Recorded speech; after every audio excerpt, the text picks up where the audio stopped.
Pentaksiran urudut tijarah, pentaksiran nilai.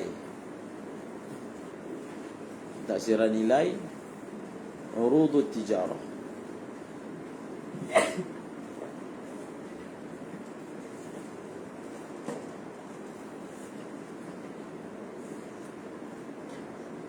Banyak lagi perkara ataupun istilah-istilah moden yang perlu kita tahu dalam menguruskan berkaitan dengan zakat perniagaan.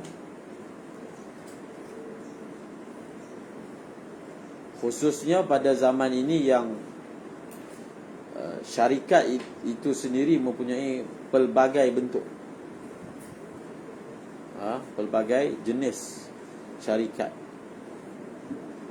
Perkara ini secara ringkas ni adalah disebut dalam laman web lembaga zakat. Apakah kaedah yang sesebuah syarikat gunakan dalam mengira zakat perniagaan mereka? Sebab dia bergantung kepada konsep syarikat tu. Sehingga dia berikan beberapa jadual. Maksudnya syarikat tu jenis apa? SDN BHD, Sdn Berhad, ataupun syarikat itu jenis insurans, koperasi dan pelbagai lah. Jadi benda itu yang perlu kita kaji dan terokai. Mungkin di sisi orang luar benda tu maklum tentang konsep syarikat tu, tapi kalau kita mungkin tak terdedah, maka struktur syarikat tu menyebabkan kita tak boleh kira dengan betul, tak faham struktur aset dia. Struktur aset dia menyebabkan kita tak dapat kira dengan yang tepat. Lepas tu ditambah pula dengan istilah-istilah yang kita belum faham. Benda tu bukan payah pun nak faham. Dia guna bahasa orang putih, serapan orang putih, bahasa English. Kita tengoklah apakah ta'rif dia, apa maksud dia. Yang ini secara umumnya yang kita akan tambah. Ada lagi sebenarnya, ada lagi. Ini cukup setakat ini bagi pelajaran zakat perniagaan. Sekarang ini dia masuk pada taqyim. Taqyim ni pentaksiran nilai. Salah satu kaedah pentaksiran zakat secara keseluruhan, kita perlu mentaksirkan nilai urudut tijarah. Soalan dia, bagaimana kaedahnya ataupun apakah kaedah pentaksiran nilai itu? Sekarang ni di hadapan dia ada stok. Di hujung tahun menjadi amalan dalam sebuah syarikat, dia akan tutup kedai dia untuk mengira stok, dia panggil, kan? Dia akan kira stok.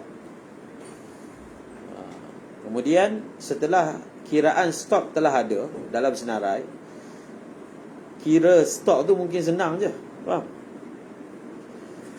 Masalah nak nilai stok.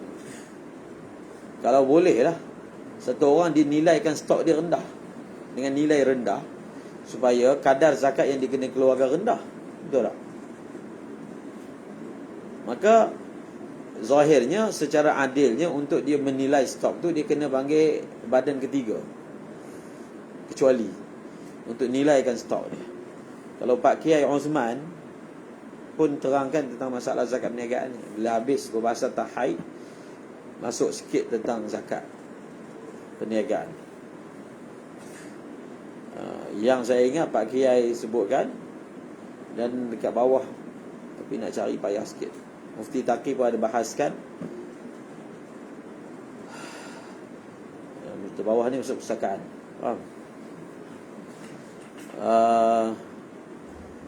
tentang bagaimana mentaksir nilai. Nilai kan pelbagai. Barang tu dia ada pelbagai nilai.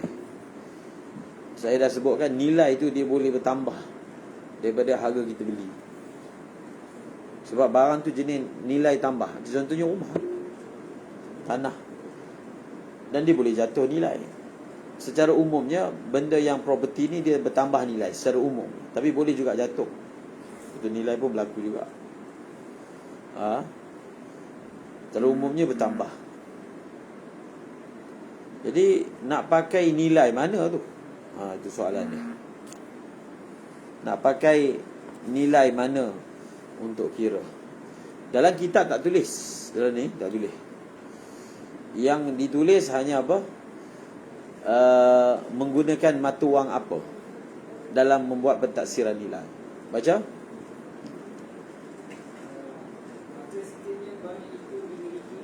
Tak habis lagi. Yang pakai Osman tu dia kata cara dia, setelah dikumpulkan stok itu, maka kita panggil ahli perniagaan lain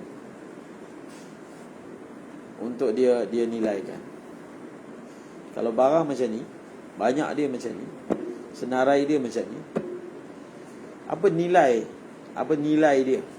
Maksudnya orang boleh beli berapa?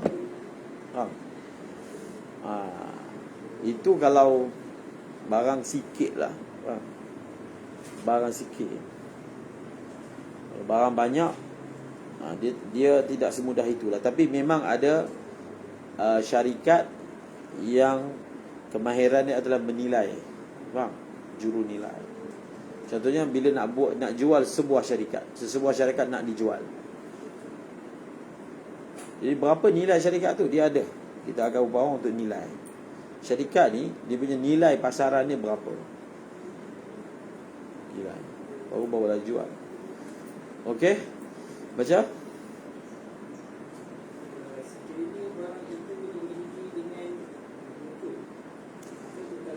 Maka mata wang yang akan digunakan untuk menilai itu, kita tengok barang tu dibeli dengan apa.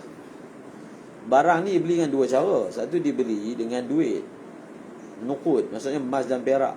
Kalau dalam konteks dulu, sekarang ni tambah duit lah, mata wang. Satu lagi barang dibeli dengan barang, maksudnya barter, muqayadah dalam bahasa Arab, secara barter.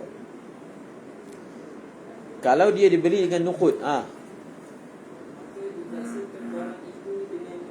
maka kita akan taksir dengan nukud juga, untuk kita tahu adakah dia mencapai paras minima nisab.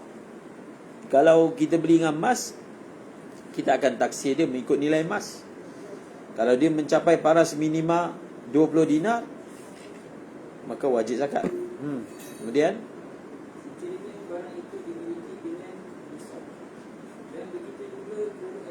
apa dia? Sekiranya dimiliki dengan nisab. Baca matan dia.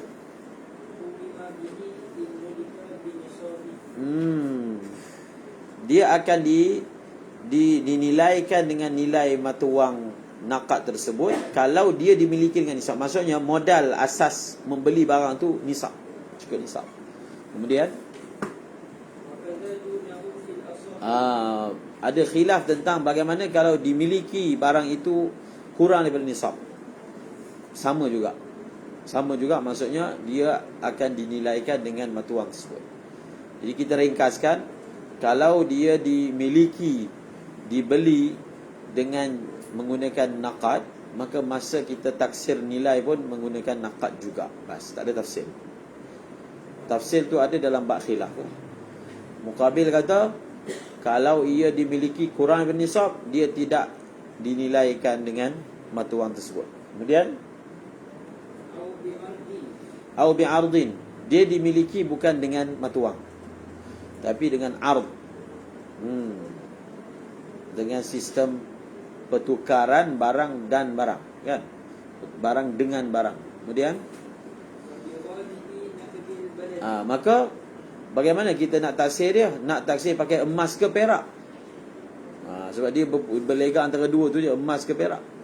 Kalau dia dibeli dengan emas, maka taksir pakai emas. Kalau dibeli dengan perak, taksir pakai perak. Tapi kalau dibeli bukan dengan emas, bukan dengan perak, sebab dia beli dengan barang, nak taksir pakai emas ke perak, tengok mata wang ghalib tempatan. Faham? Maksudnya ghalibnya nakad balat tu apa? Maka itulah jawapan dia. Baca.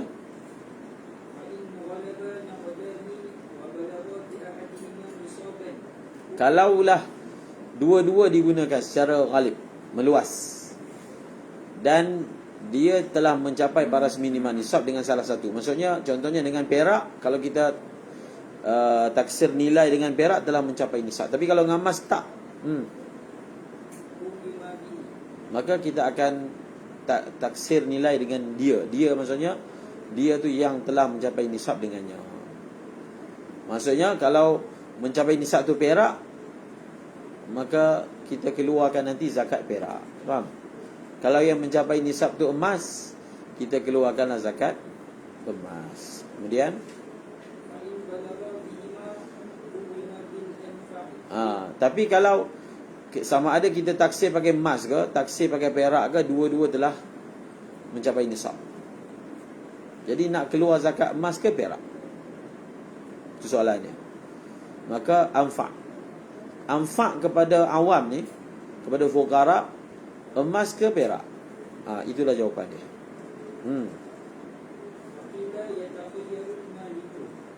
Lagi satu wajah dhaif mengatakan atas pilihan Malik.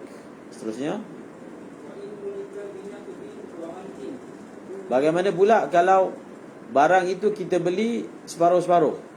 Separuh menggunakan mah perak, separuh dia buat pertukaran barang. Kan boleh beli macam tu kan?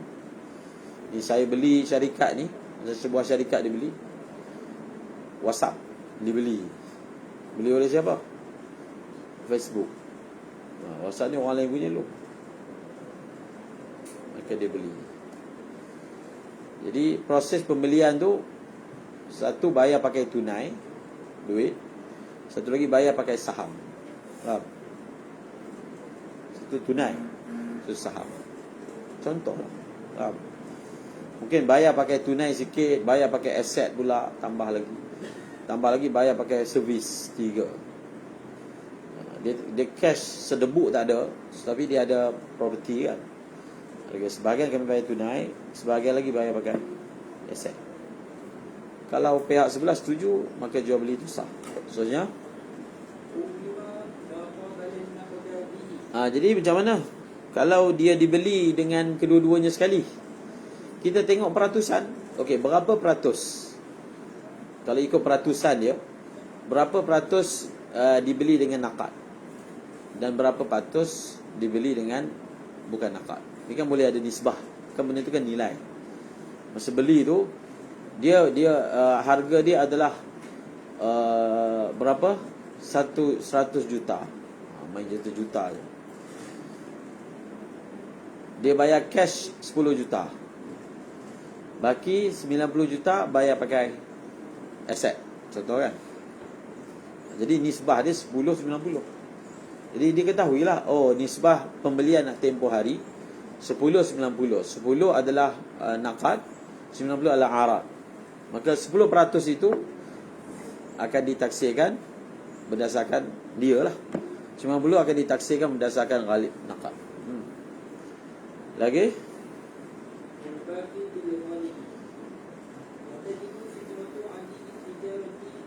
Base. Pendek aja. Tentang takyim. Cuma di sini dia hanya sebut tu je. Takyim nak guna mata wang apa, tanpa menjelaskan kimah mana. Kita nak takyim tu, nak mentaksir nilai kimah apa. Kimah apa tu susah tu. Niaga nak jawab soalan tu. Kimah apa? Dalam nak mentaksir nilai tersebut. Okey? Lagi? Habiskan.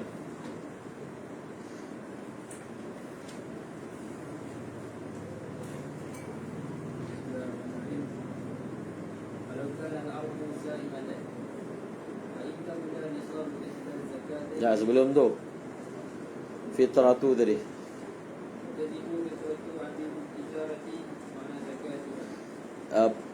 Dia dalam zakat ni, dia tidak ada izdiwaj. Izdiwaj ni maksudnya pertindihan. Faham pertindihan? Tidak ada harta yang sama, tahun yang sama, dibayar zakat 2 kali. Tak ada. Dia tak ada pertindihan macam tu. Faham? Kalau zakat benda tu telah dikeluarkan, dia tak ada lagi sekali zakat daripada jihad yang lain pula, tak ada.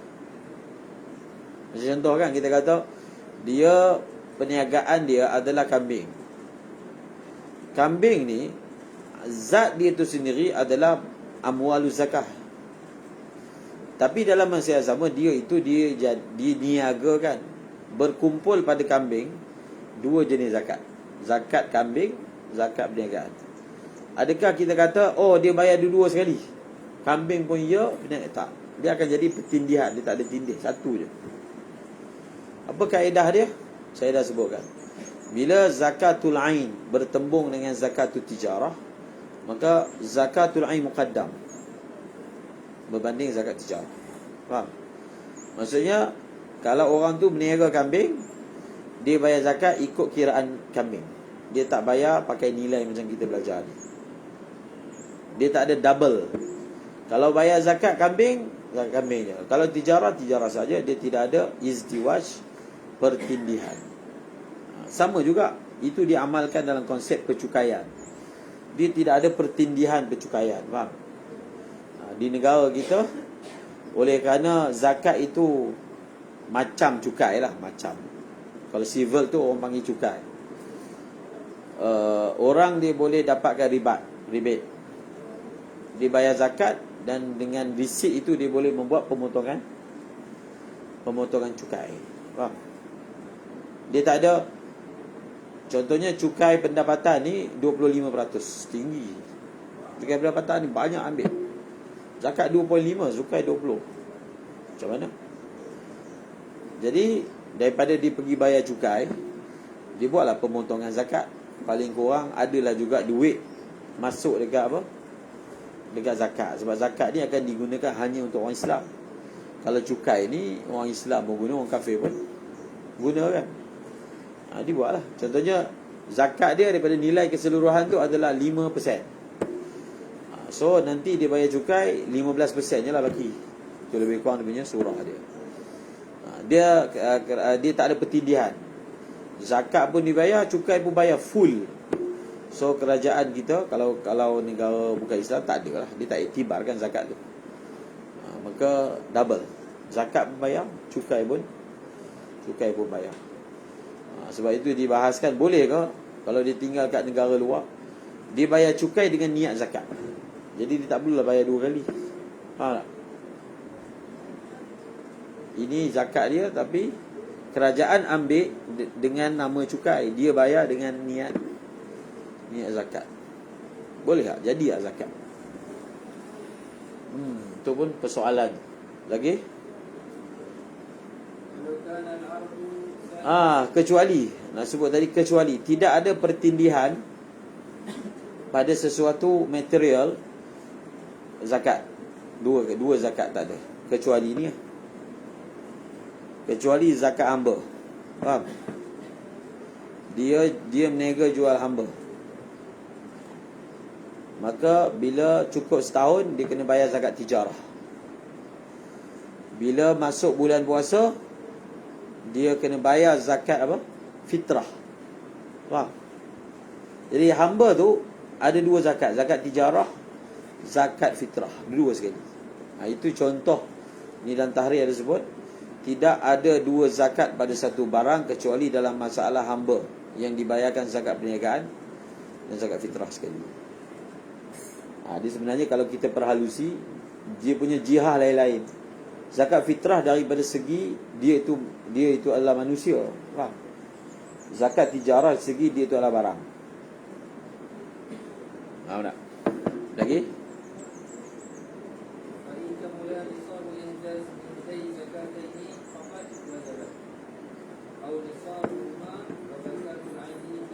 Nampak? Ya? Kalaulah dia meniaga kambing, kalau zakat daripada segi bilangan memang tak ada. Sebab dia hanya bawa ada 30 ekor kambing. Tapi 30 ekor kambing tu nilai dia adalah 30,000. Faham? Dia sudah mencapai nisab. Maka jelaslah dia akan bayar zakat perniagaan. Faham tak? Ataupun dia ada 40 ekor kambing tapi nilai dia tak sampai nisab, maka dia bayar zakat kambing, tak perlu bayar zakat perniagaan. Faham? Dia yang akan dikatakan berhimpun zakat perniagaan dengan zakat kambing tu adalah apa? nisab kambing pun cukup, nisab zakat perniagaan pun cukup. Barulah ada persoalan, nak bayar zakat perniagaan ke ataupun zakat ain. Maksudnya zakat kambing. Contoh, baca fa zakatul aini, apa tadi? Ada khilaf. Qaul qadim kata apa, baca?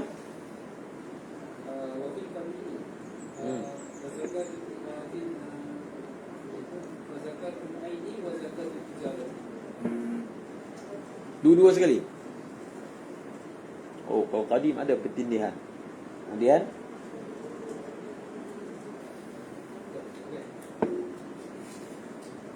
dalam qadim bayar tiga. bacalah. Atau kemudian nisab rumah zakatul aini tajibu min jadidi wa zakatul tijarati qadim. Terbalik. Maksudnya qaul qadim zakat tijarah, qaul jadid zakatul ain. Zakat tijarah muqaddamatun ala zakatil ain fil qadim, wa zakatul aini muqaddamatun ala zakati tijarah fil jadid. Baca. Ma'ana hadha law sabaqa hawl tijarati yani ishtara limaliha ba'da 6 ashhurin nisab sa'imatin wal asahhu wujubu zakati tijarati li tamami hawlha. Lagi. ثم يفتتح مولا لزكاة العين أبدا وإذا قلنا Habis. Terjemah yang ibarat akhir tadi. Berdasarkan ini maksudnya qaul jadid yang mengatakan bila bertembung zakat tijarah, maka kita dengan zakatul ain kita dahulukan zakatul ain. Dia ada satu masalah. Kambing tu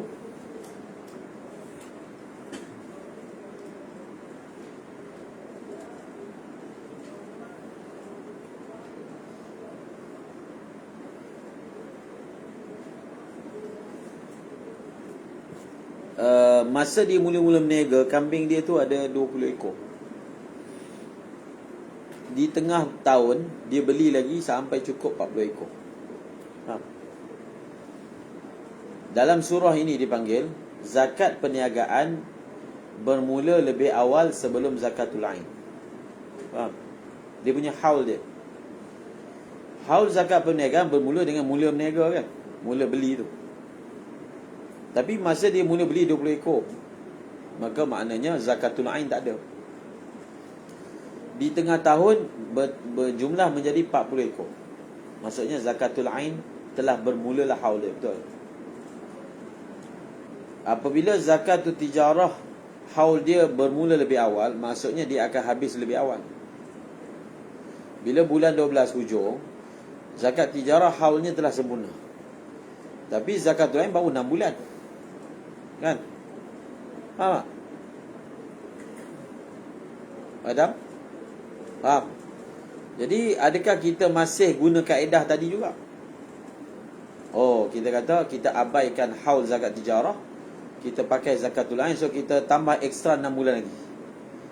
Maksudnya selepas setahun 6 bulan barulah dibayar zakat. Tak. Kalau berlaku surah macam ni, dia selesaikan untuk first year. Untuk tahun yang pertama dia pakai zakat apa? Zakat tijarah. Jadi habis tahun ni, maka barulah dia mulakan haul bagi zakat ain. Maksudnya zakat ain baru dikira apa dia? Hari pertama. Faham? Bila sempurna zakat tijarah, barulah masuk episod zakatul ain.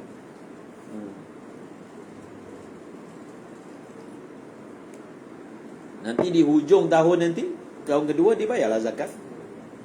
Dia bayar zakat apa? Zakatul ain. Betul tak? Kalau cukup syarat. Maksudnya 40 ekor tu konsisten ada sampai hujung tahun. Kalau tengah-tengah tu dijual, dah namanya zakat tijarah kan? Dah namanya tijarah. Maka maknanya di hujung tahun kedua pun dia bayar zakat tijarah. Sebab zakatul ain tak cukup syarat. So dia punya kaedah dia, bila zakatul ain tak cukup syarat, bukan terus tak payah bayar, dia kena tengok pula refer pada zakat tijarah. Daripada segi bilangan kambing tak cukup, Tapi daripada segi nilai kambing cukup, maka dia akan bayar pada ketika itu zakat jarah kan. Ya, kaedah dia. Bas. Ini masalah yang terakhir. Dia ada 2 masalah lagi. Berapa? 2, 3.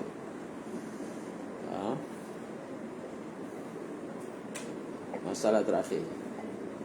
Berapa? 3 masalah. Ini masalah apa mula sebut? Itu masalah amilul qira. Ini masalah zakat syarikat pelaburan. Syarikat itu terdiri daripada 2 komponen. Satu, Rabbul Mal, pelabur. Yang kedua, pengusaha, dia panggil amil. Masing-masing ada perjanjian keuntungan. Selepas cukup setahun, macam mana zakat tu? Zakat ni macam mana nak kira? Adakah zakat tu dikira selepas tolak dividen ataupun bayaran kepada amil, ataupun kita kira lamsam semua sekali macam mana? Itu dipanggil masalah amilul qira. Masalah dipanggil amilul qira. Adakah amilul qira dibayar dia punya zakat sendiri, si syarikat dibayar dia punya sendiri? Faham tak? Syarikat menerima pelaburan, syarikat yang di list. Faham? Tapi syarikat yang di list, apa dia panggil apa? Delisted, disenarai dalam bursa. Faham? Untuk kenali tak ada lagi lah, tak layak. Kalau kita buat senarai bursa IPO tu, kita boleh dapat duit banyak. Faham? Tahu senarai bursa, dia jadi milik public. Dia boleh jual, dia jual saham dia. Tapi bukan keseluruhan lah, sebab dia punya sistem dia 51% siapa yang memiliki, maka dia boleh apa? Dia adalah share kepada syarikat tu. Jadi dia takkanlah dia jual lah berapa peratus. Tujuan dia untuk dapat modal. Untuk dapat modal. Cuma yang tu bukan masalah kira, itu masalah musyarakah. Sebenarnya pembeli saham tu dia share partner, tapi kecil. Dia tak ada suara. Maksudnya pemilik saham, kita ada saham ni Asia, ada. Oh, jadi saya ni kira Asia tu saya punya. Ya, kamu punya. Perasaan sikit. Maksudnya perasaan tu tak apalah. Tapi kita tak ada apa-apa kuasa dalam undang-undang dia. Faham tak? Maksudnya kita tak ada kuasa boleh nak macam ni tak ada.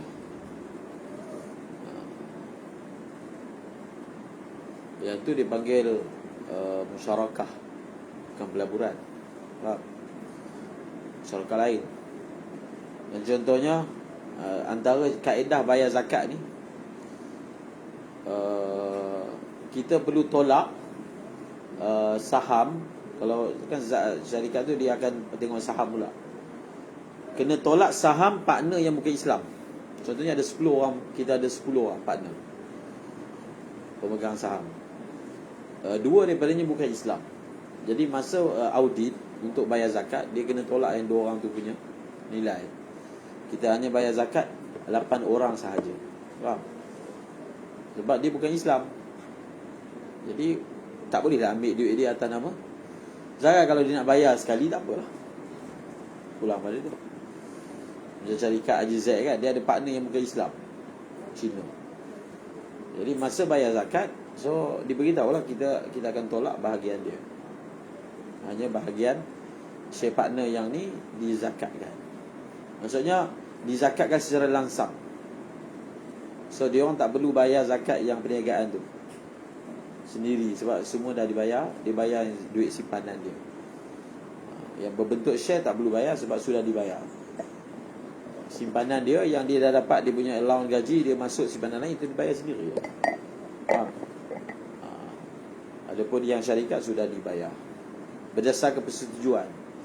Dan dia punya syarat dia, kalau kita nak bayar zakat syarikat partner ni, dia kena ada persetujuan semua. Faham? Kalau dia tak setuju, kita tak boleh ambil dia walaupun perbuatan dia tu berdosa. Tapi kita tak boleh bayarkan zakat dia, sebab syarat bayar zakat orang, dia kena izin dia. Dia kan amal. Mana boleh kita ambil duit dia, kau setuju tak setuju bayar juga. Tak boleh. Dia tak sah. Amal tu tak sah. So dia kena bagi mandat kepada syarikat, setuju supaya bahagian kami dizakatkan. Kalau setuju baru sah. Faham? Wallahu a'lam.